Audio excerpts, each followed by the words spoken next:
So welcome everybody. This is week 2 of 3 weeks doing the unit CHCDFV001. So you will have been sent out some slides and a recording. This is going to be the recording for week 2 class. And I wanted to unpack what are some of the skills that we need to be able to work with our clients when they first present with us. So I'm Vicky Hanna. This is Certificate 4 in Youth Work, and we are doing the unit around domestic family violence. There are 3 assessments with this, and some of the micro skills. In task 3, we have role plays. We're not up to that, but we're going to talk about what do we need to know in task 1, the quiz? What do we need to know in task 2? Also your written work around cases and some of the supporting documents that we need to have when we're working with clients who present this way. And to have a good understanding around the complexity around domestic family violence. So we might work with the families or the carers of young people, but we might also be working with young people who have been negatively impacted by this. It could be that they go from victim to offender. It could be that they have complex post-traumatic stress disorder. It could be that they present with other behaviours, and our role is to get to the root cause of what else has happened to you. And that is our body of work that we do as youth workers. So some of these are around techniques. We started the class with some motivational interviewing techniques, and I'm going to share these resources with this class recording tonight. There's some strategies to apply. The stages that people are in decision making, on average, it is 7 times, 7 attempts before someone can finally leave a domestic family violence situation. We discussed briefly before going into the breakout room, what are some of the risks associated? Risks to leave and risks to stay. If someone decides to stay, what will keep them there? And it's essential to thoroughly assess all aspects of the situation. It is our responsibility to reinforce that there is never any excuse for abuse, and to define what abuse is, and to state that it is unsafe. And if we do an assessment, we call that. I have concerns for your safety. When we start working with someone, we always say, everything you say to me is private and confidential. And the only time I will share anything is if it was around your safety. Safety for yourself and safety for others, because that's my priority for you as a worker. But everything you say here is sacred. The only time I would share, perhaps with my line manager or supervisor, is if I thought you were at risk and we would want to put more supports around you. So when do we as workers report? We'll unpack that a little bit more in our class discussion. Why would we report? And when might we not report? And weighing that up. So we've gone into the breakout room around some of the more practical steps around it. We had some discussion, and we'll bring that back in the summary. Everyone's gone into the breakout room with this one purpose in mind. What is a go bag? What would you put in a go bag? And what safety plan do we need to have around that go bag? And some different viewpoints around that as well. We'll explore that with everyone coming out of the breakout room, what that has been like for them, some of the ideas that they thought would be helpful for others or that they would bring up. Some people have first-hand knowledge or a lived experience. And then some people may be aware of this. So domestic family violence is at greater risk when somebody leaves. That's often why someone will stay where they are. Some people may not view their behaviour as abuse. So there's a lot of education, information and awareness raising. So if they come to us for some support, and it might be I'm looking for emergency accommodation, and they don't share everything as to why, then we don't go there with that, because the emergency accommodation, that program will get to the why. So we're not asking our clients to repeat that story each and every single time, but what is the most valued time that we can spend with someone and get to that space. No one will work with us until we have established engagement and trust. So first we must do that. In a crisis, it's always 000. If someone is looking for support, emergency accommodation, 1-800-RESPECT is geared for that. Kids Helpline is up to the age of 12. They are that junior side of 1-800-RESPECT. But there's guidelines around this. There's also guidelines around domestic family violence organisations. And in week 1, we covered some of that information. So we're going to, when everyone comes back, we're going to talk about the 8 safe steps for a safety plan when leaving a domestic family violence situation, and where our role is. And then what are the key supports for victim survivors of domestic family violence? And the 2 most important things that survivors will say is being able to have access to you in a non-judgmental way to get resources. And the other is to be acknowledged and believe the client with no judgment. And that's where our priority of work is in that field. So I'll take us back up to our go back. And that's where everyone jumped out.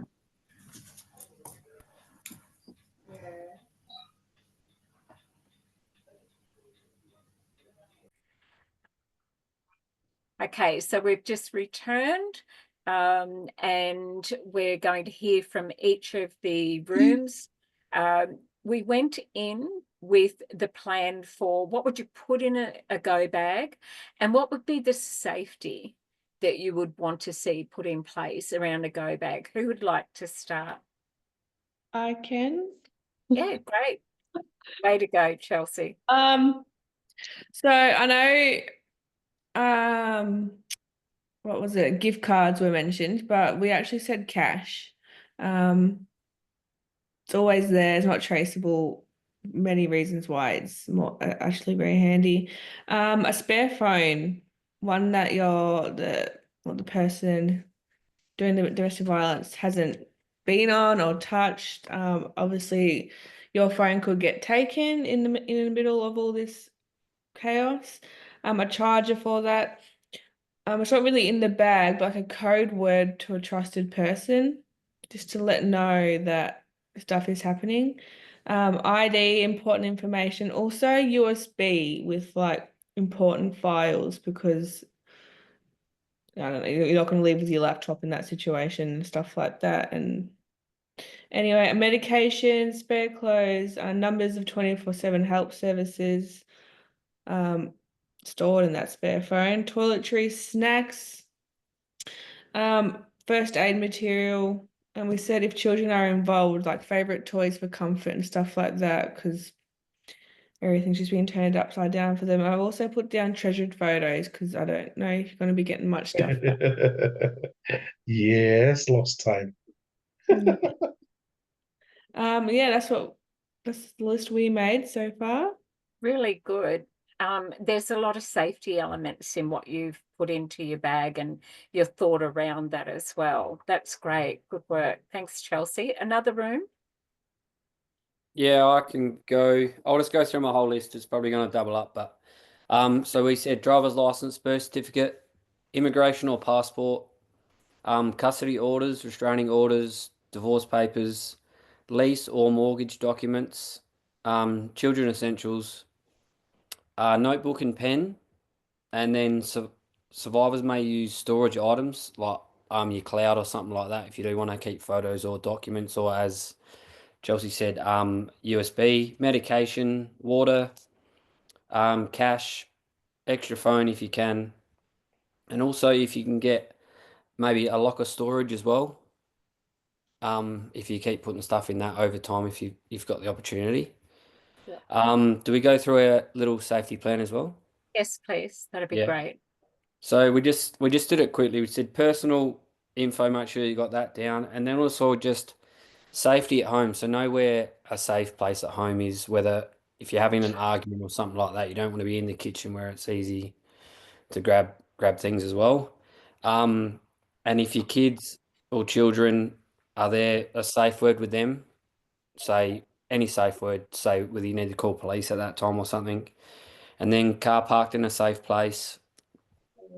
Pick a correct time.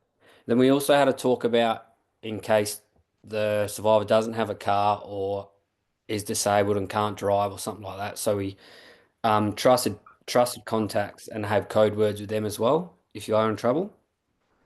And then we had all the after leaving stuff and talking to your support people and calling emergency services and stuff like that. So Yep. that was a good discussion.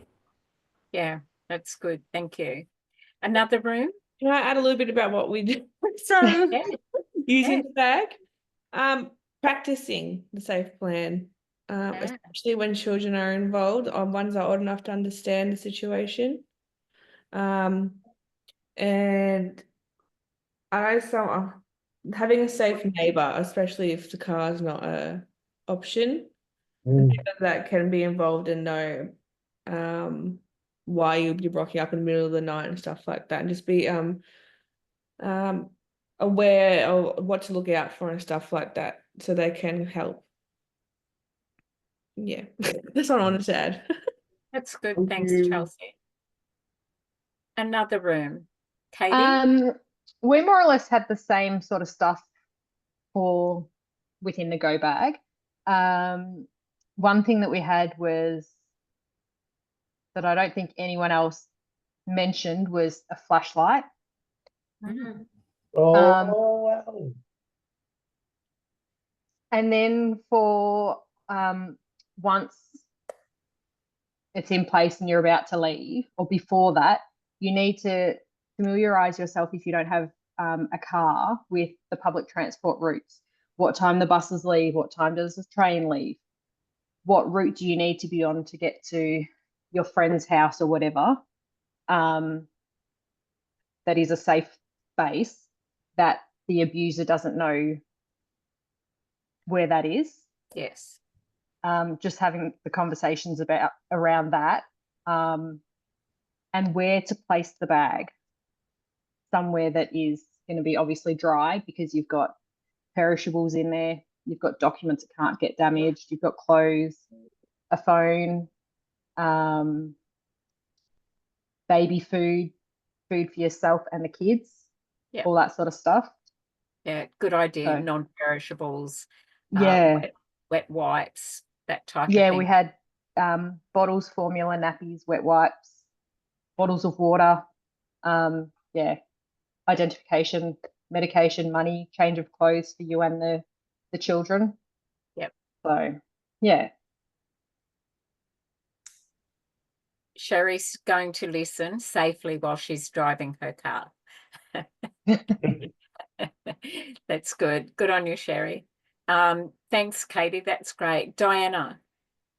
We've pretty much covered most things. With the food, we camping meals are really good because you just add hot water. So they're a whole meal in a packet. Yeah. We also come up with a separate phone, like an old phone with a separate SIM card. You start paying that off, set it up maybe a month or two, whatever the plan is.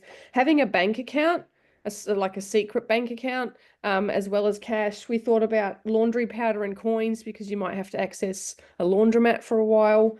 Where to leave the go bag, we kind of thought up maybe having a locker somewhere rather than involving someone else. The spare tire, someone else's house is obviously an option depending on your relationships with people, but also at a kid's school, maybe if the kid's psychologist or counselor or whatever the school's facilities are, maybe arranging with them a month beforehand, because they'll know the situation. You're going to pick the kids up anyway, so you're going to be potentially going to the school, depending on the time of day that you're leaving, of course. And I think that was about it. Everyone else's, I thought maybe sleeping bags. You can get inflatable pillows you can put in bags, so it takes up less space. Just thinking about less weight in the bag and less space, especially if there's more than one of you going. Yeah. And it's okay if someone never uses a bag, but there's a lot of comfort in putting something together. But we'll head over to Sophia. Sophia? Can you hear me? Yes. Hey. So I was with Tessa. So Tessa, jump in if you want to at any point. We had a lot of what's already been said. We said about writing down phone numbers. So during an escalation, often the abuser can take your phone, or you may not even have your own phone. So writing down phone numbers of, even if it's doing some research before and finding a local shelter, having the address written down, and how to get there and that sort of thing would be really helpful if you're in a panic. Cash in case you need to use a payphone, torch, passport and birth certificate. That is also could be a problem if the abuser like has control of the finances and all that kind of thing. So taking a copy, so like getting a JP copy of your birth certificate, so that you've got that, because often they'll hold that over your head and say, I'm going to burn all your things if you don't come back, and that sort of thing. So having copies of that's really important. If you are taking the bag to work, not taking the bag in one go, so taking it bit by bit, so a little bit every day or each time you have a shift, so that's not obvious that you're taking things from the house. And I think another one we didn't hear, oh sorry, just with the flashlight was a first aid kit. I think would be really important, especially if there's injuries to the kids, and you just need to get, like in a case like that, you would definitely want to be sort of hiding out and not being seen. So it would be hard to get to medical services and things like that off the bat. So I thought a first aid kit is quite important. Sounds but good. you said Thanks, everything Sophia. too, Sophia. Sam, up to you. Hi, I actually had a question. Like when we're talking about these go bags, it seems as though a lot of us are kind of thinking worst case scenario, things have escalated to the point that you need to go now, and whether that be in the middle of the night, whenever it might happen. My question is, would the go bag then be used, like, do we need to let it get to that point? Or is it ideal that the person is potentially using this go bag earlier on before things get to these dire stages? Yeah, a client can use it whenever they choose, or leave without a go bag. But there's a lot of thought that can go into what are the most important things. Underwear was on the top of the list for children, nappies as well. That was another big one, but not even being able to change underwear for 3 days. That was horrific for some people, because they would go to court and then end up having the AVO put on them the victim rather than the offender, and told to leave the house immediately without being able to collect anything. So I hear, and that's 21 years of abuse. So there were moments where they had left and returned. That's where the go bag is a sense of security. They would never be caught like that again. And of course, they're well beyond that now. Unfortunately, they are still alive. However, it's always a risk. And it's a current risk as well.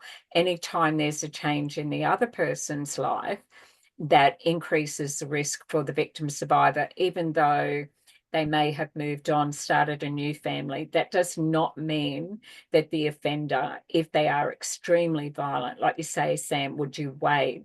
Yes, there's a lot of rational thinking, even though it's distorted. There's a lot of rational thinking in that space. It'll be okay. I'll be fine. But a go bag is a practical step to take. It's like, oh, it won't hurt to have those things if there's a flood or a fire. You know, you sometimes have to pitch it for another reason.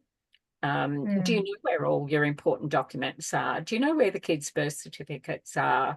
How hard would it be? And trying to get to that commitment level for them, it's like, I'm in complete denial and I just can't look at it. But these are not always wait till you're in a crisis. This could be helpful to be able to put your hands on those things in a short period of time. So yeah, I think someone go bag can be a description rather than a physical thing, but it really can be a physical thing for some people. Yeah, and someone mentioned earlier about choosing the time, which I think could be very helpful. You know, if you know there's a time of the day or the time of the week where that's going to be safe to do so, then Absolutely. do try and hold out if you can. Yeah. Just going to what our group spoke about, we did discuss for quite at length about children and just language around children that are involved in that process, how to get them on board in a safe way where you're not going to put them at risk that they may then go and accidentally lead on to, you know, the other person.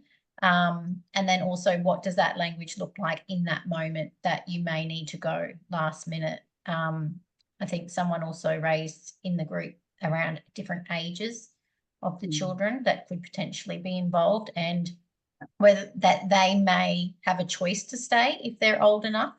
So we didn't quite get to discussing that fully with the choices, but yeah, we did speak a lot about children, language, and different age groups around that. That's all the safety, isn't it? Safety in language as well.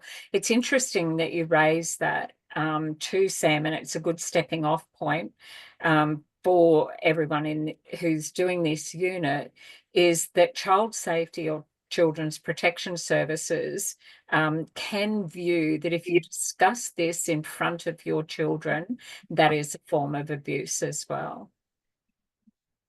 That you cannot do transference or parentify your children, and that if you discuss it, you're re-injuring your children. So, and if parents can't have those conversations safely, child safety can come in and do an investigation. And also asking your kids to keep secrets from the other parent, that could cause problems too. Absolutely. Caitlin, your hand was up next. I want to circle over to you. Thanks, Sam. That was great. So we were like, obviously not so much my go bag, but like for the safety plan, our groups, like we pretty much had everything that everyone said for the go bag. But for the safety plan, we didn't actually do it around the go bag. We done it more around if we were to grab our go bag and go, what we would like need to consider. Yeah. And we did, like, for example, we did having spare copies of documentation, a safe house, if you possible, like a friend's house to go to or something like that, or even a motel. We did, if you were taking the car, to make sure that it's full of petrol, because you obviously don't want to break down if they catch up to you and stuff like that. Having kids like car seats or prams in the car, ready to go. The last thing you want is to be fiddling around with car seats when you're pretty much ready to go. And another one that one of the people suggested was pack multiple bags. So from like example, like pack a bag, if it's just like I don't know how to explain it, but like pack one bag with not so much important things where you can just quickly grab and run if you have to, but know that you can sort of come back for the rest of the stuff. Yeah, I'm laughing with you, not at you. I just want to tell you I would overpack my go bag for sure. So the thought of more than one bag definitely appeals to me. Yeah, just so depending on the situation, if it's just like, as we said, like a serious thing and you're like, I'm not coming back, grab the bag that's got everything you need.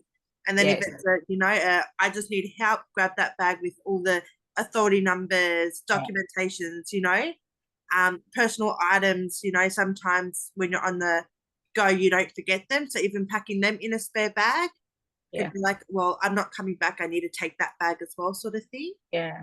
I think if we all asked ourselves, could we go and put our hands on all of those things quickly in a flood or a fire or something like that? This is good emergency thinking anyway, rather than trying to put the stress around it. These are about getting those important documents, and then the decision to leave, that's a separate matter altogether.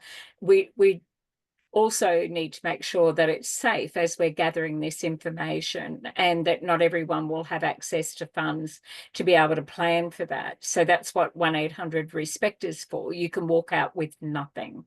You can go to your nearest emergency department in a hospital, or the nearest police station, or the nearest 24/7 service station, and ask for them to give you a 000 call, and all of those services will fall into place.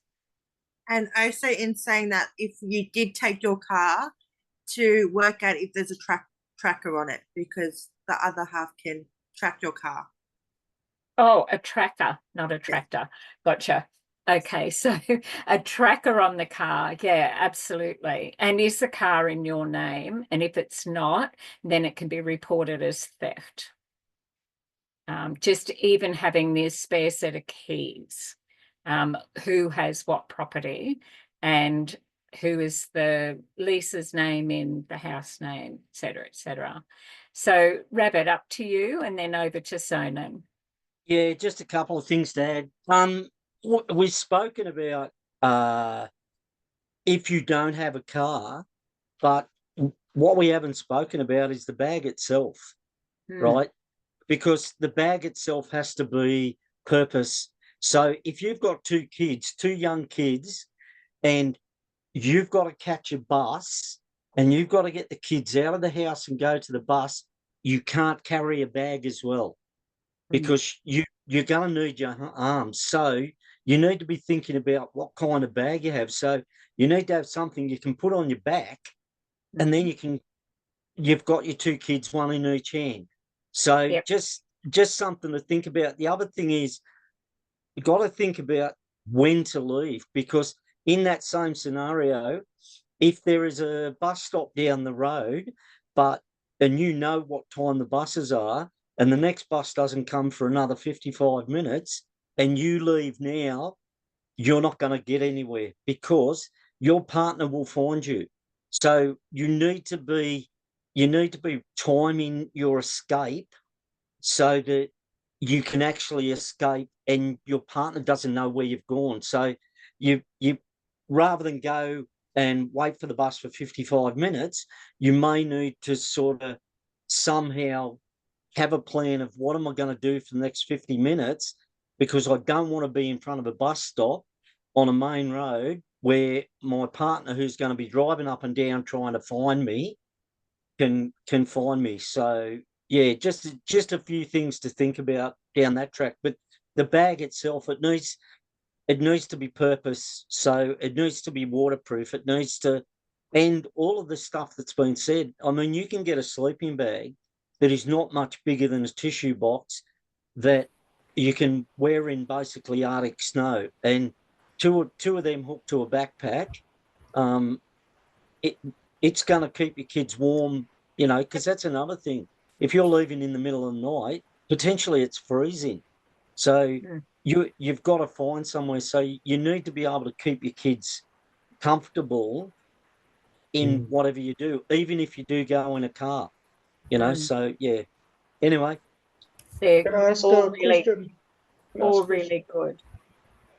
Sorry, did someone have a question? Yeah, just a question. Sorry if I'm interrupting. Before all of that happens, and I'm just we go outside the square where if all the abuse is happening, why wouldn't the female leave the first time around? Good question. Why do you think they wouldn't? Yeah, why would they come back if the first instance was just they got abused? Really It's not good. always that easy. Yeah, I'm going to open it it's not up that to easy. the floor I'm here. sorry, I'm not a professional, but I'm just thinking. No, you're curious and you're doing that with Yes, please. compassion. Yes, and please. it's a And I great want to question. understand why. Yeah. Why would they come back to and just to understand around He's not Yeah, I pretty. completely life understand. doesn't teach us these Great things. question. Sona, not yet. I'll come to you. Can I hear from the floor? Melinda, Oh, sorry. are you answering that question, or will I circle up to you? No, I'll answer. It's not Okay. always that easy to leave on your first time. Okay. Your partner could, the male or the female could go, "Oh, I'm sorry, it was a mistake. I didn't mean to hit you. I didn't mean to," whatever they did. I was drunk. I don't know what happened. I know they could be doing drugs and got on the wrong kind of drug and blame that. If it's a female and the male has done the abuse, the female could love the other person more than the guy. Thank you. Males, well, Yeah. no, because males and females can do it as well. Like females can abuse the And male. I hear you.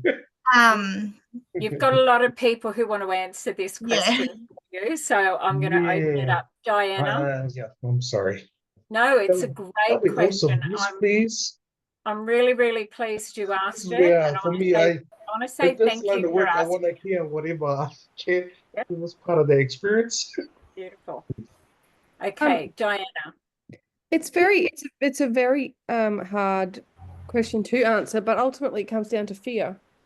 And it's fear of many things, but ultimately it's fear and control, because you're being controlled so completely by this person through the fear of no finances, fear of no one taking you in. Often you've been isolated by all family and friends. So often you're moved away from where those people are, or you've been convinced completely that these people won't help you. You've been convinced completely that you cannot survive without that person. Wow. And that's kind of what it comes back to, is the fear. Without that person, I cannot. Yeah, I hear you. Thank Wow. you. Rihanna? Thank you. A lot of it can be that they sort of like what Diana said about like they don't think they can survive without that person, but it could be that they literally cannot. Like if they have depended on the person financially, they might not physically be able to leave, or like they can be so attached to that person, they might have kids with them, they might have been with them since they were teenagers. Like you can't just, like after one instance of abuse, it's so unlikely that someone is going to leave because of how much the person may have given them beforehand, if that makes sense. Yep. I've got a few hands up. Charlie, I'll come to you next if I can. Was that me? Yes, Charlie. Sorry, I was agreeing with everything. I was just gonna say like the trauma bond, I guess, like just actually agreeing with everyone that was saying stuff. But like, yeah, I feel like some part of like the brain, I guess, just thinks that like they need that person in their lives when it's not true. But like, yeah, like trauma bond kind of thing, like having that and like kind of what's the word, like what, like I don't know, feel like you need it, like you'll need a sub. Yeah, sorry, just agreeing with what everyone's saying. But Yeah, that's cool. Thank you. I just wanna get the skip around there. yeah, no, that's great. Kurt. I think we talked about this last week. Some people actually like get brought up in relation, like they might see it when they're younger with their parents or other people, and they might just think it's normal when they first get in a relationship, and then as it escalates, they might think it's normal still, and then wow, decide like, yeah, we can't do this So anymore. this is our love language. Dad loses Yeah. it Friday night. Yes. Mum and dad Cooks did breakfast. this is how they Yeah, Mum communicate cooks it, and breakfast the next It's part of morning. the norms. Oh, yeah, that's wow. just another thing that you can Yeah. think of. Okay, that's Oh. good. Caroline. Sorry for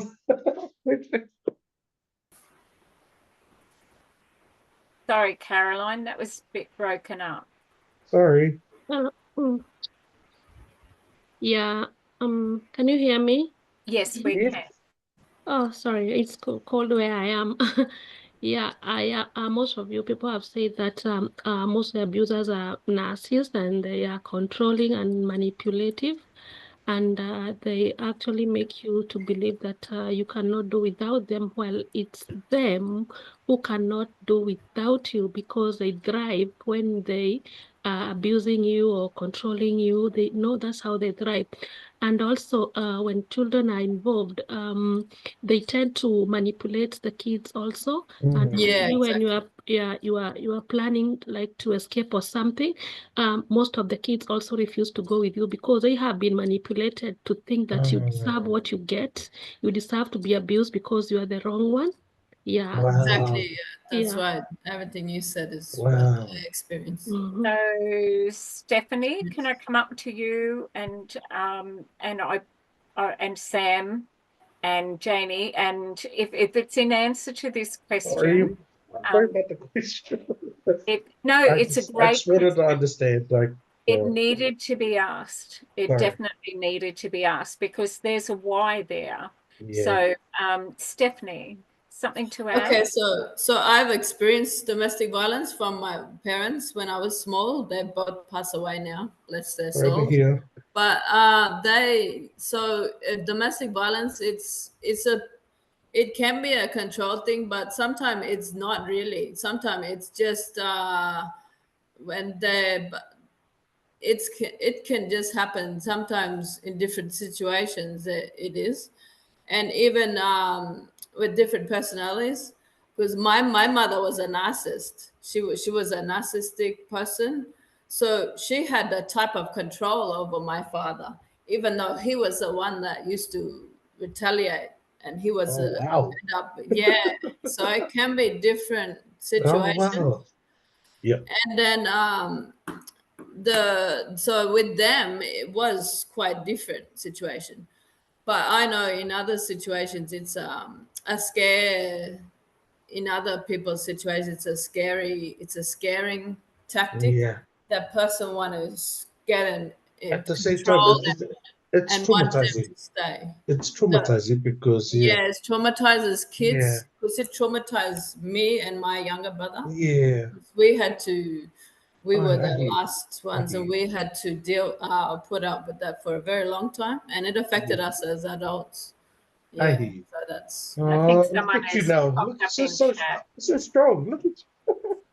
So Well done. intergenerational trauma, that this is how we always do it. That's our love language and that. So we'll just do a couple more because I'm mindful that Sonan's been waiting, but that's separate to this question. No, don't apologize. We wanted this question, and this is great information to help clarify. Sam? A lot of what everyone else has said, and also just adding to that, I think the hope, fear, yes, definitely fear of maybe not knowing what's going to come if you do make that step and what that ripple effect will look like, not knowing where to begin, and then hope that maybe things will change, especially when you look at that cycle that happens. You know, you get to a point and you go, oh, it might get better. And then also that warped sense of reality, if there is that ongoing manipulation, especially over a long period of time, you start to doubt yourself as to how bad are things really. Maybe they're not that bad. Maybe it will change or get better. So I think all those things compounding on each other create a very difficult situation where the person ends up leaving. Yeah. That type of thing, yeah. Yeah, it doesn't. And it's such a good question. Why would you not leave the first time? Because it can take years to get it to that first time. And so that isn't And I what understand the love, the connection, the bond when you first, and especially when you have kids. So yeah, with kids it's hard. yeah, kids, it makes it harder. Yes. Makes it one harder with kids. Yeah. So for me to move forward and to do this job, I need to understand, okay, what's the root cause? Where did they start from? How did it stem and all that? So I just asked the question, so where did it come from? So that's great. And everybody to help somebody else, appreciated the question. Yeah. Sorry so about thank that. you. No, we could keep going, but I think know. Sorry about that, guys. No, don't apologize. Someone celebrated that you asked that question rather than let's keep it hidden. And these are difficult conversations. So I really appreciate that you asked the question because it came out of compassionate inquiry. So coming out of our rooms, just before I send everyone on a quick break, Sonan, from your room.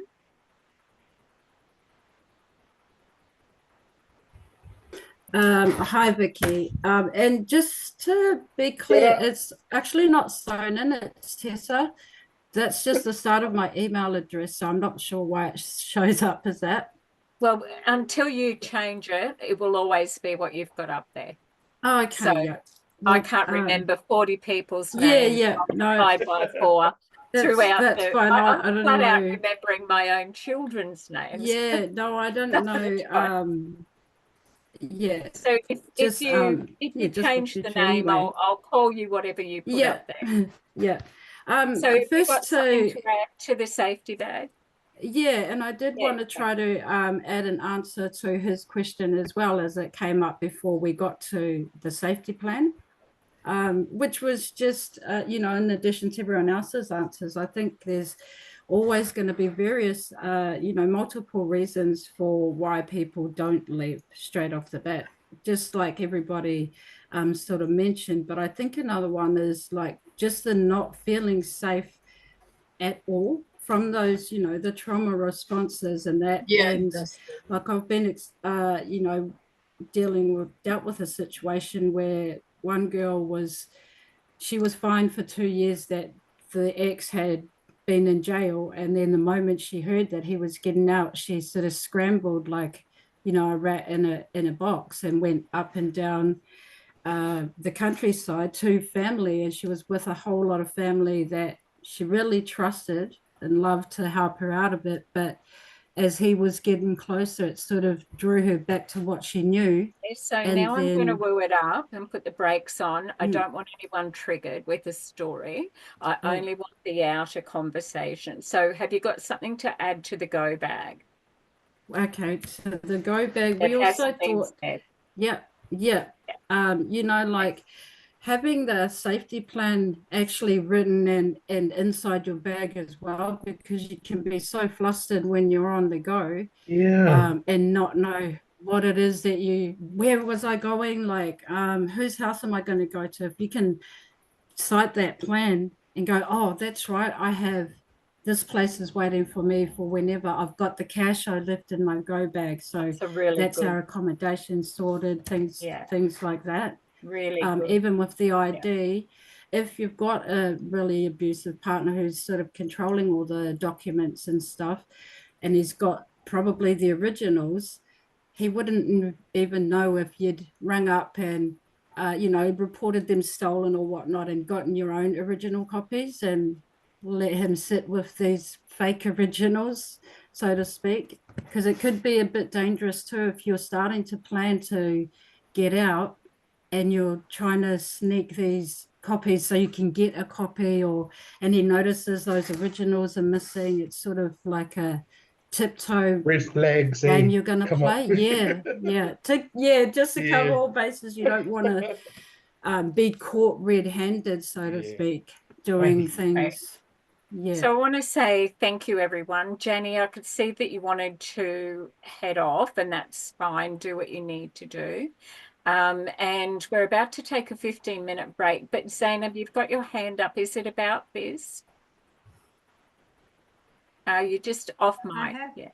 Just a quick add to the question that Anne was asking about the why don't they leave the first time? Also, the culture as well. It's like in many cultural, they have traditional gender role that can contribute a power imbalance where violence is normalized and justified. And then so victims often feel shame and thinking the abuse reflect badly on them or their families. I hear you. Yeah, so so the shame is magnified in culture that emphasize family honor, reputation, or obedience. So it's making difficult for them to leave. That's right. Really good point. I hear you. I hear you. Thank you, everybody. We are going to take a 15-minute break, and I'll see you all back here at 8 p.m. Okay. Welcome back, everybody. The class has gone into a breakout room, and they're going to be discussing what are the 12 essentials for a youth worker working with a client a young person who has been impacted by domestic family violence. So a young person may not walk in through the door and say, hey, I've experienced that. That might be something that we get to. They may be sent to us because they could have been suspended from school, in trouble with the police. It might be that they're experiencing mental health disorders, that they're acting out, that they're struggling with anxiety and depression, or that they're just feeling that they're socially isolated, but we will get to the root cause of what that is. But what would be the 12 essential skills, soft skills and those hard skills for us as a youth worker to know? What services and extra resources are available in our own postcode? What might be a referral system? Do I need to network with other agencies to make sure I've got the best wraparound supports? So I wanted to just walk everybody through. This is week 2 of 3 weeks of CHCDFV001. And I know that some of you who've come to class tonight have only just had this information released. So I wanted to circle back and go over task 1 of 3. And these are written questions and answers. So just around these instructions and the overview is that you will do this in your own time. You will go into your learner portal and you will attempt an assessment. And in the assessments, you will see something similar to this, where you will have 11 questions in task 1 or T1. And with this one, it will ask you these questions and you will put in some answers in the template that's built into your portal. So it says in the table below, describe each of the listed values and philosophies. So when you see this, there's 2 parts to it. And so it's values and philosophies that support the response to domestic and family violence from a support worker's perspective. That's what I've just asked everybody to go into the breakout room and talk about. What are some of those values-based and philosophies and soft skills and the hard skills? So the best way to answer this is to put values and then put your response, and then put philosophies and then put your response. So 1 or 2 sentences is enough. That will open up for you. So here it's safety and well-being must be a priority. Put the values that you need to have and response. One of those values would be that there's never an excuse for abuse. It is always unacceptable. the philosophy around that is it is a crime. And it can be damaging to people's physical, mental health and well-being. It's an imbalance of power.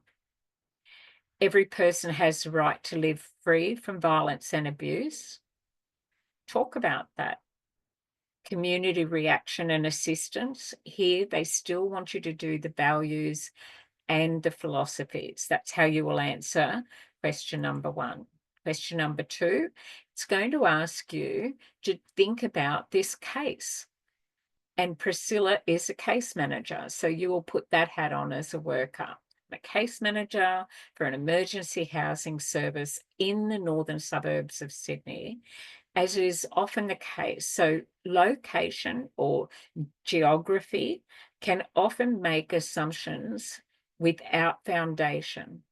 The same as we can look at somebody, how they present, and we quickly make an assessment about them. As a professional, as a worker, you will not do that. You'll work with some information, but you always need more. So Priscilla being the worker, the morning Priscilla is meeting with a new client, Angelica, and Angelica arrives with her child, who is 4 years old. Both are very well dressed, and the little boy is quiet and well behaved. The worker, Priscilla, notes that Angelica arrives in a very expensive luxury car. She's exceptionally well groomed, and Priscilla thinks that Angelica doesn't look like someone who needs emergency housing. As Priscilla begins to establish a rapport with Angelica, she discovers that she has been subjected to a sustained and often violent pattern of abuse for more than 3 years. So the element of this is that looks can be deceiving and not to make an assumption. So Priscilla also assesses that Angelica's husband, who is considerably older than her, has complete control over all aspects of her life, including her phone, social media, what she and their child wears, what she eats, when she leaves the house. She must tell her partner everything she does, including where she goes, who she talks to, and whether they are male or female. She barely has any contact with her own family.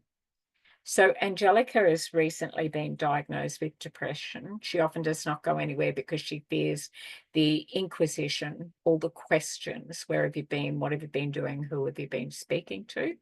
Her husband's behavior when she comes home. And then Angelica tells Priscilla that she's too afraid to return home because her partner believes that she's at the doctor's appointment, which of course is why she's looking for emergency accommodation. While Priscilla has every sympathy for Angelica's situation, she cannot place her in immediate housing. Instead, she coaches Angelica on establishing a go plan and identifying resources she can access to leave. She tells Angelica that she has clients without her financial resources and education who she has to give priority to. So in this, there's 2 parts. Outline the values and principles that should have been better applied in supporting Angelica and her child, and what would have been a more appropriate response from Priscilla in this case. I want to know what you think Priscilla did not do, yet could have done for Angelica. What breach might have taken place there with that worker?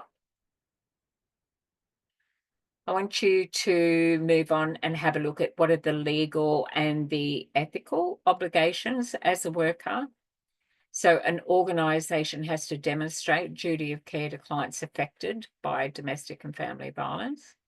So you need to outline the legal and the ethical obligations to there. So do a subheading legal and then do ethical. And you'll go to First Access your dashboard and it will give you that information. Outline the legal and ethical obligations of you as a support worker to the clients. And then identify the relevant documentation for your state, territory, national and international. Which documents, which models apply? So you will have things like the Geneva's Right of a child. You will have your state or territory child safety laws. What else would you have in your state or territory? So you need to have a look at this in your local area. So your state, what the national, the Australian law it's looking for, and then what are the international legal and ethical framework. Let's jump down to another scenario. So it says Gail and Tracy have been in a relationship for 7 years, so long term. And during the last 2 years, Gail has had quite a rough time. She's become reliant on drugs and alcohol to deal with chronic pain resulting from an injury. And recently she lost her job, and that has caused her to spiral into a deeper depression. Tracy now has to pay all the bills and do all the housework because Gail cannot cope. So this is through the perspective of you as a worker. How are you best able to support Gail and Tracy? So you will start, and then who might you refer to, and how are you going to engage with the client or the clients to be able to support them while they're dealing with this situation.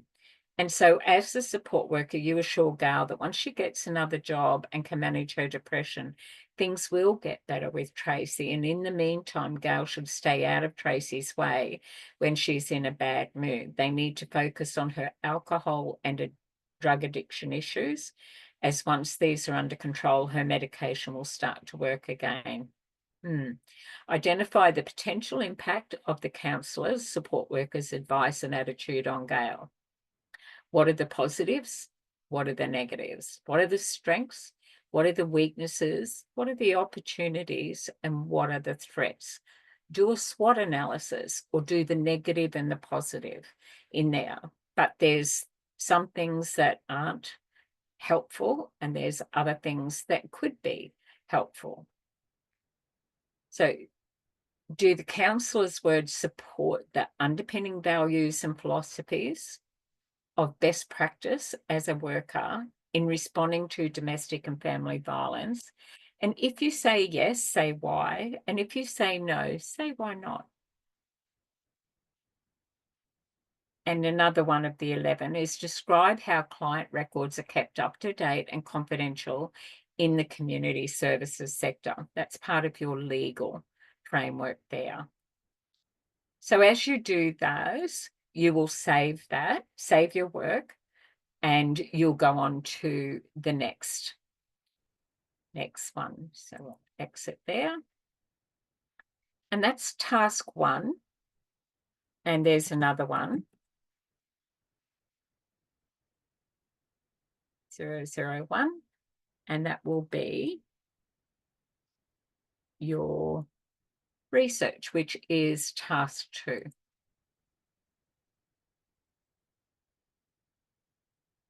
And I just wanted to spend this couple of minutes we had available before everyone comes back out of their breakout room.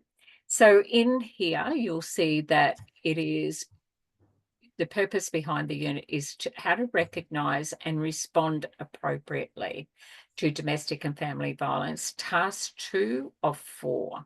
So there are 4 tasks for you to do in this one. So your overview is it requires you to complete a research report in the context of domestic violence and how that impacts your work in the mental health sector, because we're dealing with people and everyone has a mental health. So you'll look at this from your worker, your youth worker perspective, as well as their mental health and your own mental health, your own safety and self-care. So in our discussion, we talk about lived experience, not re-traumatizing or re-injuring our clients. So that's trauma-informed approach. And also ourselves, if we have a lived experience, or if you find it a particularly challenging story that you're listening to.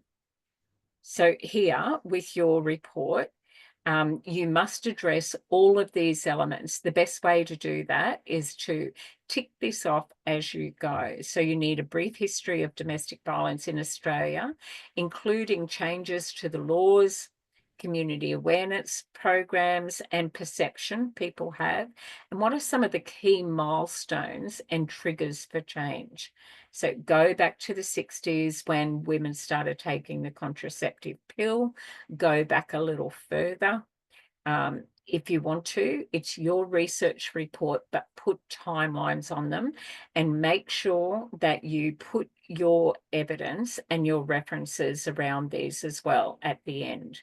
So wherever you get this information from, that data, make sure that you put that at the end. Now, people will advise you that occasions of domestic family violence or murder have decreased, but the awareness has increased. And there is that dirty data or is that not?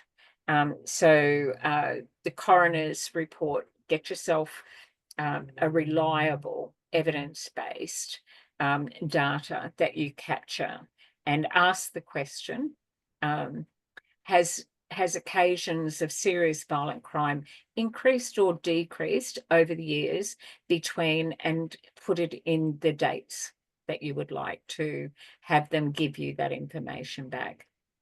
So give summary of the types of domestic and family violence that people are subjected to.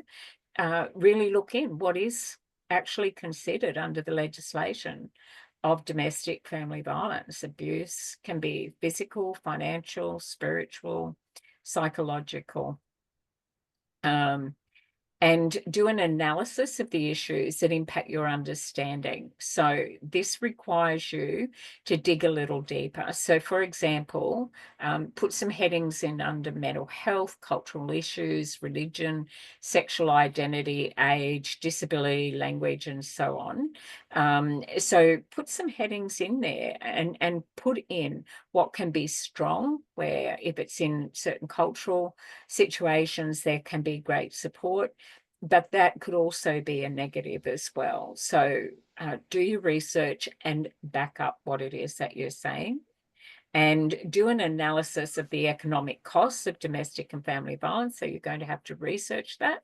The Australian Bureau of Statistics, World Health Organization, and then make sure that you look into your own state or the national data around it.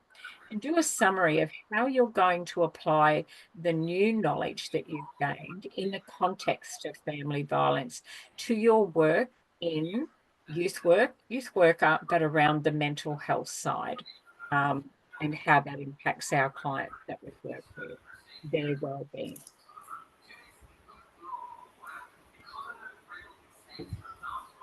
Okay. So I'm just going to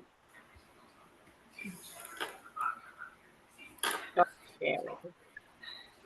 Okay, so I think we are still recording. Can you guys see a page or no? Here we are. I'll hit pause. Hi, so, sorry, Sam, I'm going to record that. okay, just wanted to check with the role plays for next class. We don't need to book those in. No, they will it just will happen be in class. Yeah. So the benefit of that is we'll be demonstrating our knowledge and our skills. So even if you're not ready to do a role play, you get to watch somebody do that role play. There is no pressure whatsoever for you to do that. If we only do a couple, that's great, Sam. We'll just keep unpacking what skills we would need. It'll go back to your original question. Where can I find these micro skills? How can I watch that happen? I encourage you to go and watch this particular role play that's sitting in Discord. And if you haven't got access to Discord yet, please send me an email to vicky@hayderinstitute.edu.au, and I will send you the Discord link. So it gives the instruction and how to actually get that information. And when you go to resources, there is about 12 different role play resources, do's and don'ts. What happens if I almost get it right and someone says your background doesn't match? You're not dressed as a worker. I like pants on. I'm weird like that in role plays, but don't think for a moment that I haven't had people sit there in their jocks. I don't want to talk to that worker. You might think I've only got from the neck up, but I'm telling you, Zoom is not your friend. And so it will record more than what you think. Play it back for yourself and be critical. Go, would that simulate a workplace environment? Okay, would I talk to that worker? But I encourage you to go there, Sam. Like, watch them. But if you've got a great part 1, then we actually direct you on what you need to do for a part 2. You'll get feedback. They'll say, great start, but you're missing your ID, your background, and you didn't do an intro or a summary at the end. What's the next step? Where to from here? And you can do that in a part 2, and that'll be viewed together. So I encourage you to go there. Email me if you need that attachment. It's got everything. Yeah. Resource. Okay, I'll look into the Discord a bit more. Thanks. Thanks, Sam. Good question. Thank you. Lockie. This is just going on with what Diana said. I think a lot of people are actually scared of mandatory reporting because they think they will be notified by the accused or whatever. I think a lot of people don't think it's confidential either. So, and I didn't really either. I didn't learn about it too much until I doing this course / at the local school as well, where it is. It's a lot of people are scared of doing it because what may happen, they think may happen. Absolutely. And has it happened in the past? It has. Is there a risk to people who get involved? Yes. So it just depends. It's risky to go to court. It's risky to be an advocate. It's risky at times, but that can happen to us anywhere, any occasion, especially if we've got someone who is impacted by substances or someone who's having an episode. It can be quite unpredictable. So we have to have all of that risk management around ourselves as much as we do about our clients. That's why this one is so important for you to look at self and others, healthy relationship with self and others, healthy professional boundaries. Don't take it further than, I think of these resources. Here is a safety plan. This can be helpful. Does it matter if the client picks that up and runs with it? No, that's not our responsibility. Our duty of care can sit around, I want to be able to do a report and have a wellbeing check. Of course, the police are going to ask you, who are you? Just say, I prefer not to say, but they can find your phone number. Like if I ring, they'll say, is that you, Vicky? And I'm going, it doesn't matter which phone I call on either. So, and if I don't call straight away, they'll say something. They'll say you waited 40 minutes listening to an argument. And I'm going, if I call too soon, you say we can't just turn up every time someone has an argument. So you've just got to go with whatever feels right for you at that time. And the younger graduates coming out are the better ones to work with. But it's about the culture of the police station and whether they have an emphasis there or not. It's important. But Diana is circling back to last week. I actually said, who can think of a serious case and refer back to that? And if you got the recording from last week, I put in a local serious case. And even though I apologise that the only story that's not paywall is the Daily Mail, which is horrible, but that was definitely the softer version of it. It was horrific and it continues today, but within 48 hours they breached it. But not only will I kill you, it's how I will kill you. So some of those safety plans sat around things like they're in a 2-story place. Thanks, Jocelyn, appreciate it. they're in a 2-story place, and because the means had already been disclosed, I'm going to burn the house down with you and the kids in it. We got a ladder, a rope ladder, and I actually went over and we trained the kids how to get the rope ladder over the railing and then get the little ones down and over from the top floor of the old Queenslander. So that was normal for us to do those things in that period of time, to have the escape plan if we needed to. So, but can I please ask those who have come out of the breakout room to be good enough to share what you think the 12 essentials are. They'll be different, no right or wrong. Let's go. Let's have a room that gives us 12. Katie. Okay, well, our room actually got 21. It's not a competition. So yes, there's kind of a few there. Our number one was trauma-informed practice knowledge, understanding how trauma does affect the brain. And yeah, that's a lot. I love that whole thing. I've done a lot of training in trauma-informed practices. Another one was crisis management and de-escalation. Communication and relationship building, cultural competency, knowledge of domestic and family violence,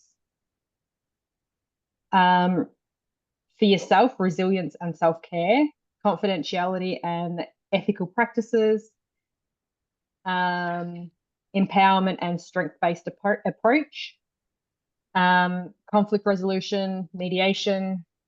Yeah, there's lots. Yeah, that's great. Fabulous. Thank you for that, Katie. Good work, that room. Is there another room that has some different ones? Yeah. Yeah, great. Let's go. Thanks, Chelsea. I don't know. Okay, hopefully they're different. I was going to read my list quickly. So trauma-informed practice, crisis management and safety planning, clear communication, active listening, referral and networking skills, knowing your local supports and hotlines, the ability to think outside the box, there's no two cases will be the same, the ability to sit in silence, emotional regulation, boundaries and self-care, non-judgmental, interpersonal skills, again, acknowledge privacy and confidentiality and always keep that in practice. Realistic and honest, and the ability to recognize that problems that someone comes with could be a result of domestic violence and it's causing other issues for them. Yeah, excellent. That's great. Lockie. Thanks, Chelsea. Mandatory reporting is Yeah. one. Professional boundaries, support services, I think that was said. Youth engagement and relationship building. Emotional resilience and self-care we had. Yeah. And I think all the others Yeah. have been said. And there's case coordination and referrals skills, like how we do that safely, how we manage the documents that we work with. We have to be very, very diligent in that area. Melinda. Thanks, Lockie. One I've come up with was knowledge of relevant areas like mental health and child protection. Not sure if that one's been said. Yeah, and you'll be asked that, how do you manage this in the context of mental health? Because we all have one. So it can't be done without always considering what is the psychological injury that that client is experiencing. So thanks, Melinda. Lockie? Yeah, just wondering, just a question, Vicky, would case notes be anywhere in there, or is that under a certain? Yeah, case notes is good. Yep. So how you do your record keeping. Yep. And your casework, making sure little things like, it doesn't matter if you see them every week and it takes all that time. It's like, I'm just wondering, are there any changes to your contact details, your phone number? If they're at risk, Who do we not leave a message with? They're the sorts of things that we do. And then how do we store that information? If you live in a regional area, it's quite likely that if the population is small, then the conversations move very quickly. So people want to do that privately. There needs to be safety in how we write things as well. Luana? Yeah, hi Vicky. I was just wondering, would knowledge of legal and ethical obligations come into that, like knowing with for referrals as such? Yeah, absolutely, very much so. So in task 2, it asks you about that. One of the questions is, what is the legal and ethical around your state where you live, and the laws are different state to territory? Then what's the national and what's the international around that as well? So I know I sit in Queensland. Luana, where do you live? What state or territory? I'm in Queensland. Okay, so Yeah, we'll I'm share the same. Yeah. So QPS is Queensland Police Service. Even in some states, they say police force rather than police service. Yeah. It used to say police force, but the optics were bad enough, and that thin blue line is very thin sometimes. And the reason why is because often police will identify with the offender. There'll be something familiar about them themselves. That's nothing, because they work in a very heightened role anyway. Doesn't mean they're okay with it, but on a scale of things that they see, they may minimize and normalize something unintentionally as well. I'm being generous. Sorry, can I ask one question? I just want to circle up to Diana, if I may, please, who had that's her fine. hand up next. Thanks, Vicky. Just quickly going to read off our list, starting with your 2 mandatory reporting and knowledge of local resources. We also had motivational skills, motivational interviewing skills, knowledge of non-verbal communications, active listening skills, communication skills, organisation skills, technology skills, trust and rapport building skills, knowledge of the legal services, knowing your scope. So not stepping. Oh, wow. Great one. Yeah, don't step outside that. Yep. Brilliant. Advocate, so safety protocols as in advocating for the youth, not the adult, code of conduct, respect and honesty, non-discriminatory laws, emotional support, high EQ, supporting them in day-to-day life and life skills and teaching and educating, and then self-care services as well. So. Brilliant. Good list. Excellent. Will, you wanted to add something to the list, or Vicky's got a hand up, but not her virtual hand, but I'm coming over to you, Vicky. We've got 6 minutes, guys. We're up to speed dating now. So, Will, something to add to the list? Sorry. You must have heard my question. Oh, yeah, answered, asked and because answered. I was like just Beautiful. getting into the scope where I Love that. hear everything that I was like, going, okay, That's great. I think Yeah. working within the scope of your role and not working alone. Make sure that you yes. share and tell And somebody what as are the well. legislations around Yeah. that area? Yeah, Because it is a vast area it is very and complex. it's growing. So So, for me Vicky, and yeah. the So knowledge we'll around it, I wanna just hear from Vicky if we can, Yes. please. Just keeping on task. Yeah, I was with Jocelyn.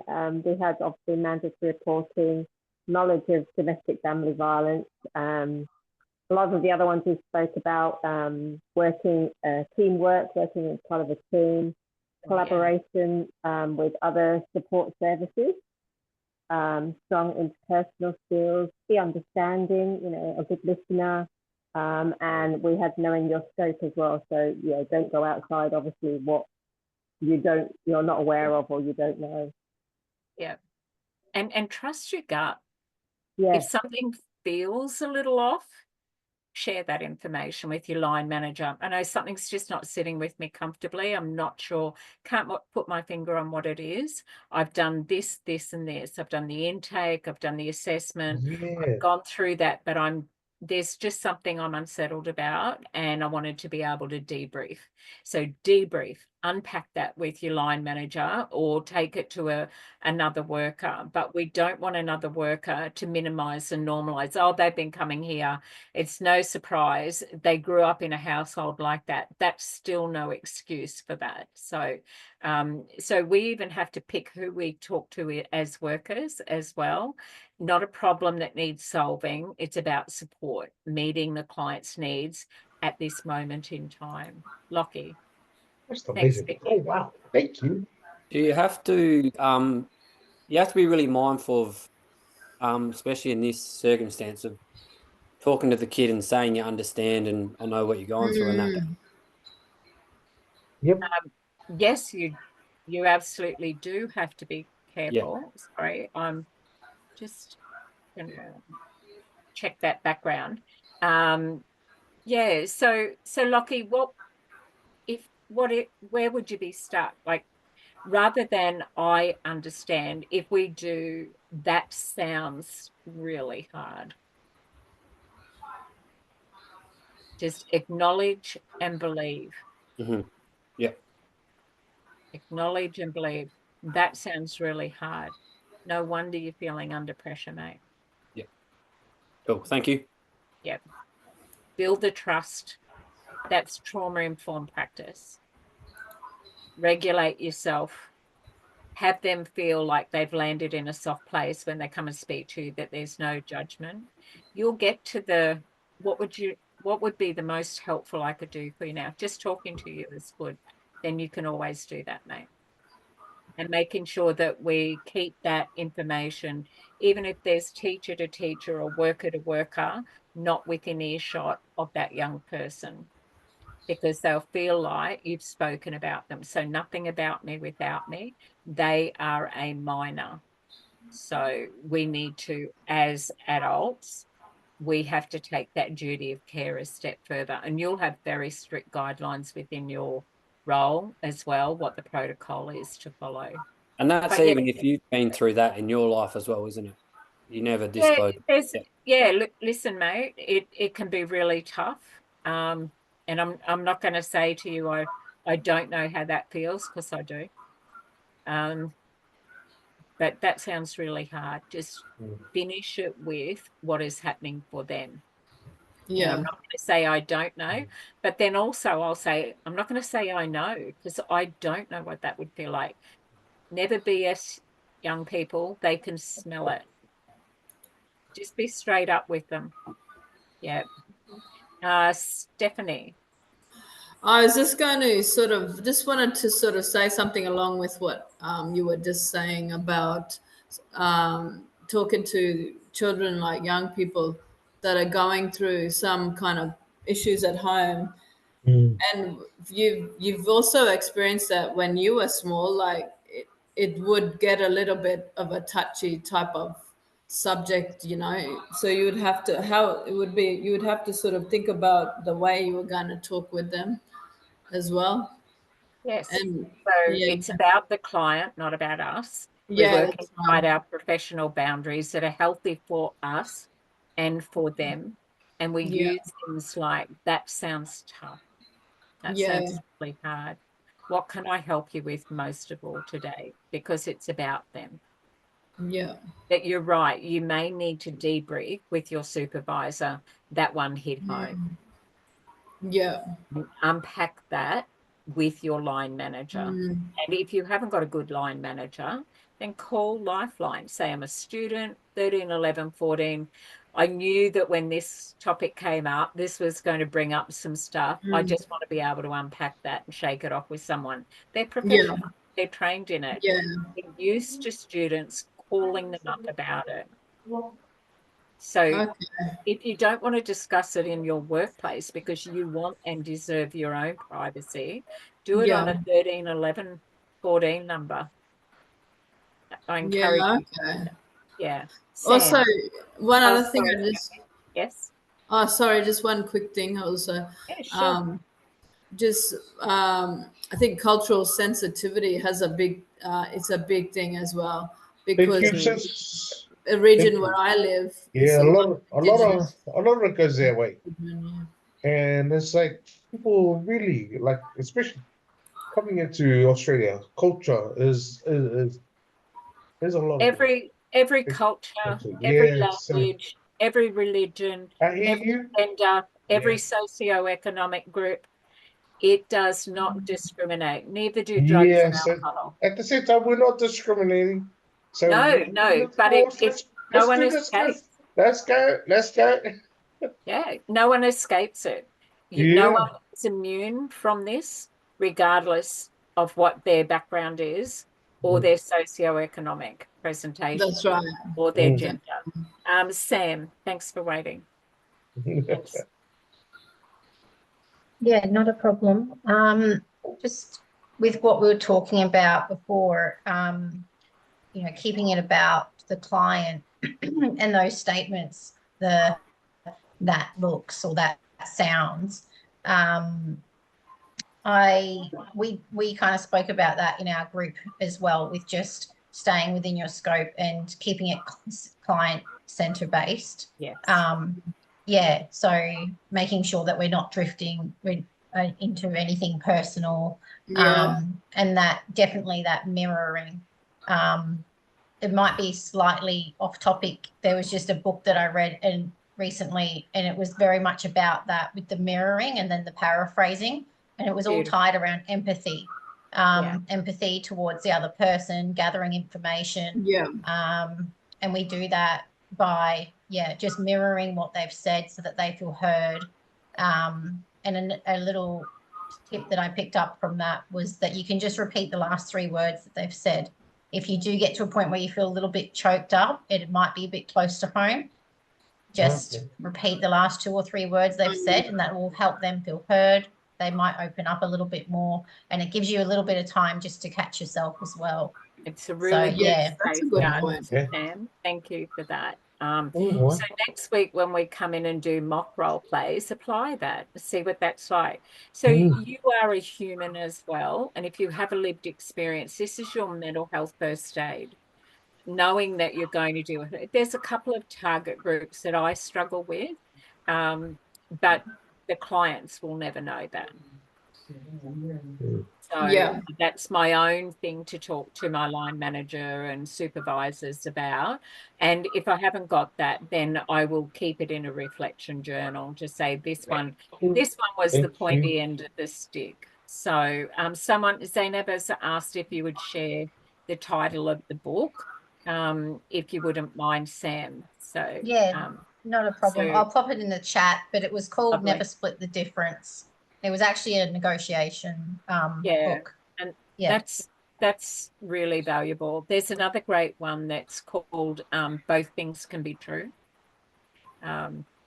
It's about Never Split the Difference. Very high profile, but in a very violent relationship. So but both things are true for them. What's the one you said, Vicky? Both things can be true. So if you email me, I will send you a great resource on trauma-informed practices. That's outside of HADA, but I like to have an email tree. Lockie, I've already probably sent it to you based off some other thing, but if you need something, just send it to me. I'm happy to. I'm just going to hit pause in our recording. Welcome back, everybody. So we did our wrap up for the night. But I didn't want to finish without making sure that we covered task 3 of the 3 tasks that we have to do. So there are 27 things. Now, this is for the role play, but this is our end. This is what an assessor is looking for in your role play. So, sorry, let me just get that open for us. Hoping that you can see that.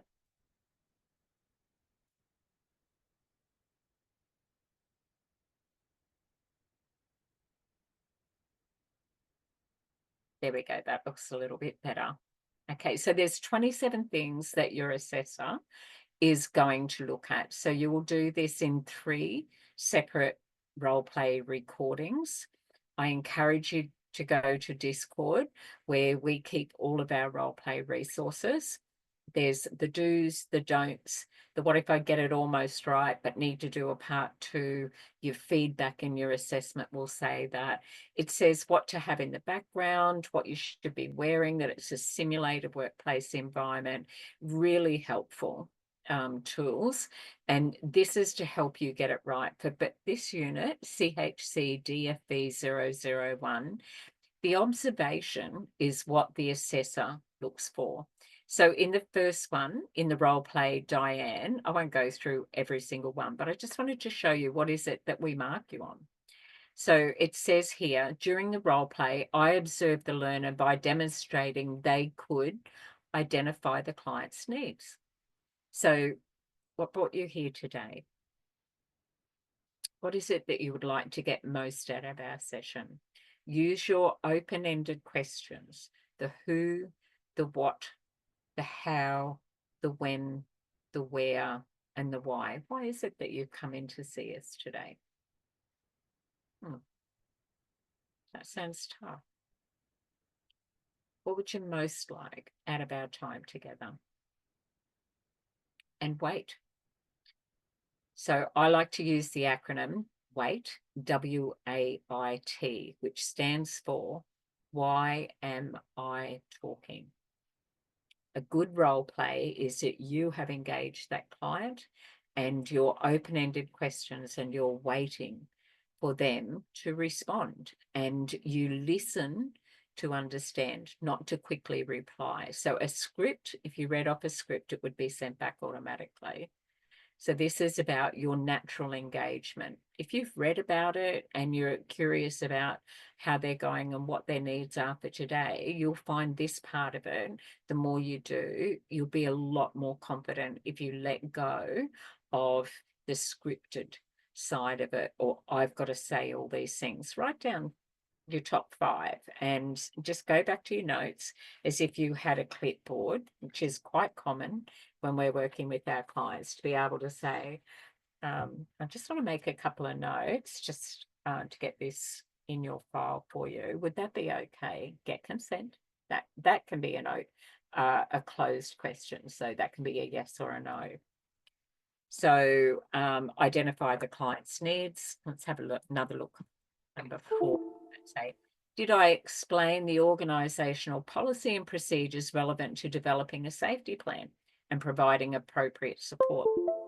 Go to First Access site. What do they say about a safety plan? What is your duty of care? What is your code of conduct? What is your communication protocol? That's where you will find that.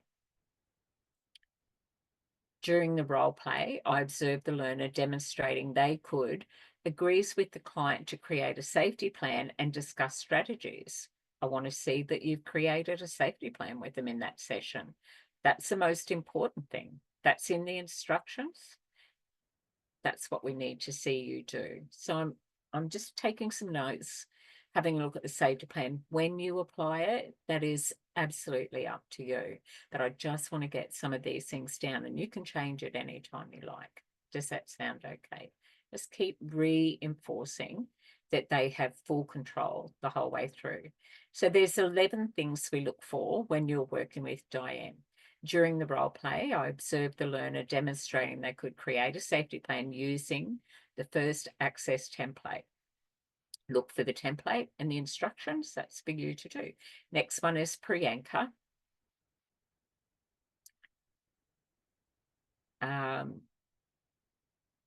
I need to see, or the assessor needs to see, you identify and accurately respond to the client's needs. So if you go back to our earlier discussion, it says Priyanka presents to the worker as someone who may not have priority of need based on the lens of the worker, not what the client was saying.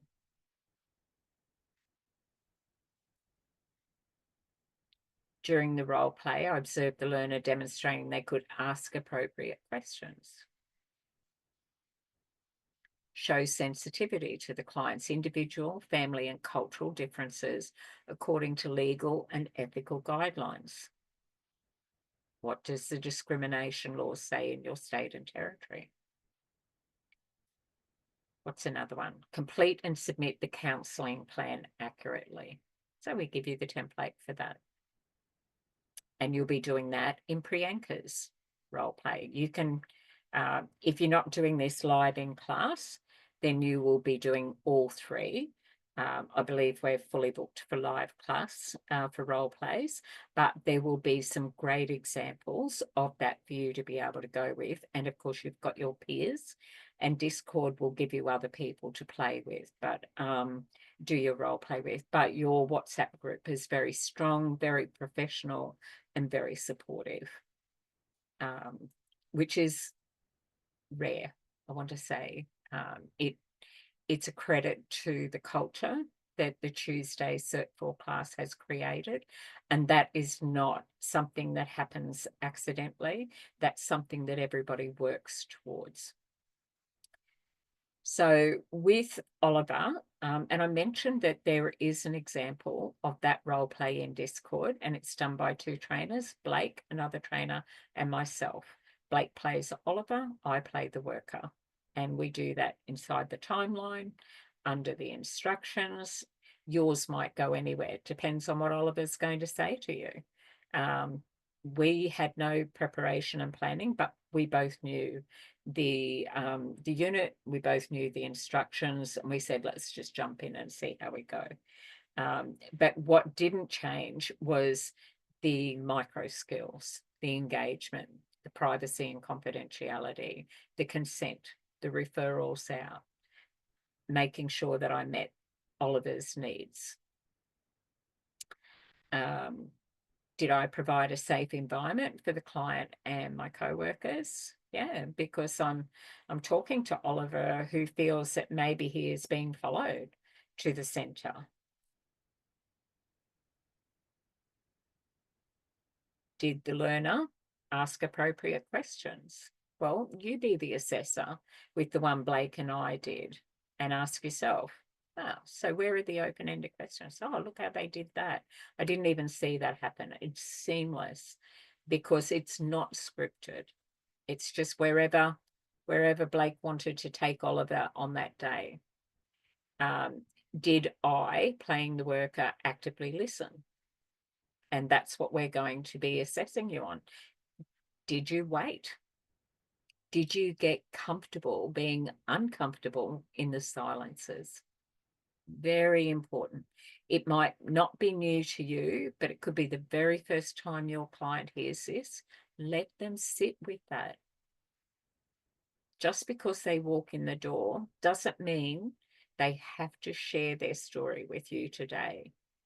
We give you some background, but if today it doesn't go much further than the intake and building rapport, you need to say, next week, I want you to have a think about the safety plan if you run out of time. And then we're also going to be doing a case plan with you. And I've got some great resources I'd like to refer you on if it's not urgent, but important. But if it's urgent and important, there's action around that that's immediate. But if they're still walking around the idea and they're in that decision-making phase, then we need to respect that, meet our client where they're up to, provided it is safe to do so. That's another one. 27 is, did we observe you complete the counselling plan accurately?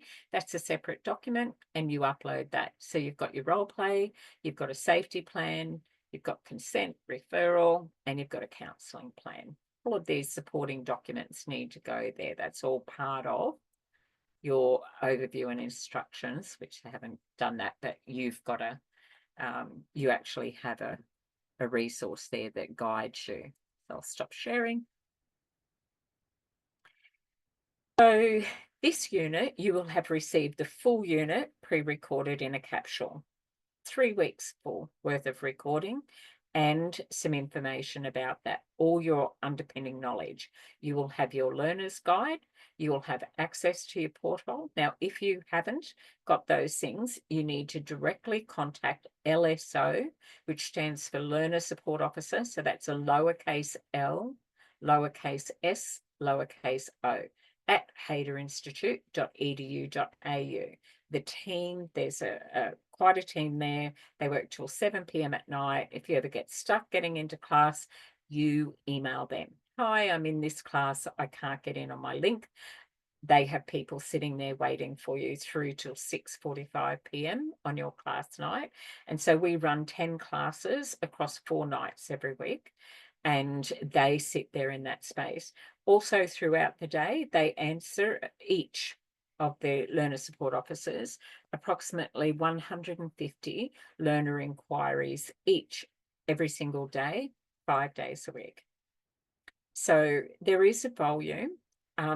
If you haven't heard that, send it again. Hi, I just wanted to flag this again. If you're stuck, please flag it with me after your second attempt, and I will escalate that for you. But 90% of your questions, the learner support officers are going to assist you. If it's about finding your way in your learner's porthole, that is a learner support officer work. Everybody can have and book in via our booking system 1 hour with the trainer assessor each month. And that can be planning for a role play, talking about assessments. It could be doing 2 role plays back to back. It is up to you how you spend that. As long as it's about the assessments that you're working on, any assessment that you're up to, not necessarily the one that we're working on in class, but in class, we will open it up for that unit. And then you can either go out to your peers and have them help. Sometimes the instructions will say assessor-led role play. Because we have rolling starts, we need you to advise the learner support officers when you're ready. And if it says you need 4 other learners, that's when you're ready, when you have 4 other learners you've asked. Even if those people have already done it, just say, hey, I'm looking to do this unit. There's one unit, CHCDFV001, and you're facilitating a meeting. That gets opened up twice a month, every month. It's a core unit, and it will get sent out in a message. Just book it, and if it gets booked out, then it will roll around next month for you as well. So there's only about 2 or 3 in every qualification that require an assessor there. But as an assessor, I like to offer that to you in classes when we are doing that unit. But we have 1, 2, 3, 4, 5 people booked in. We are at capacity next week. So that will be that group. And if you haven't yet done a role play, you'll find it very valuable. Just watching other people do that, and you'll go, oh, is that all it is?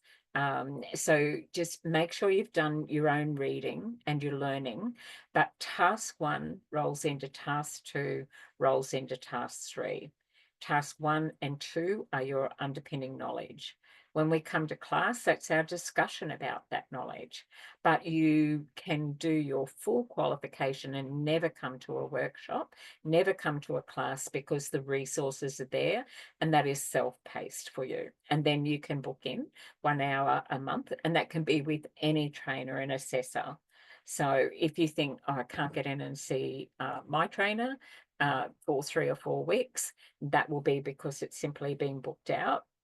But you might get another trainer, an assessor, and Cheyenne and Dwayne and myself, we're always really happy to help you in that space. I predominantly do role plays every second Wednesday, every second Saturday morning. I try and make those after hours available. Wednesday is the only night I don't teach, and Friday is the night I don't teach. And but I'm in one-on-ones, learner support meetings, LSMs, right through till Friday nights as well. But then I don't start till 1 in the afternoon. So my day starts at 1 and it finishes around 11. And I'm available for you to give you some assistance, but you do not have to wait for me. You can go to LSO. Like I said, they can answer 90% of your questions. You can go to your peers in the WhatsApp group.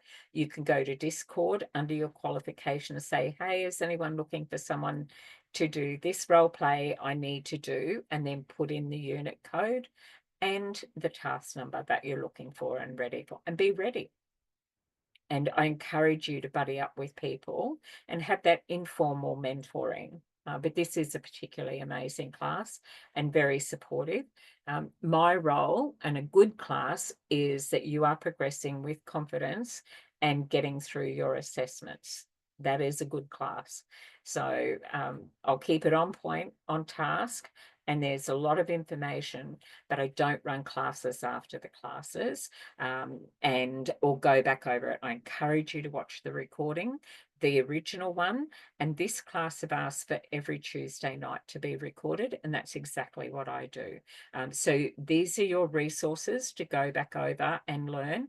This is a Cert 4. You need to be dedicating between 7 and 12 hours every week towards your studies. That's your reading, coming to class, or watching those role plays. Okay, so I hope you enjoyed this. It's a difficult and very complex one. Your role, though, is as a worker, make sure you work inside those healthy professional boundaries within the scope of your role, and work from your critical thinking, the I think space, rather than the I feel space. Okay, thanks everybody. Have a great week, and we'll see you next Tuesday.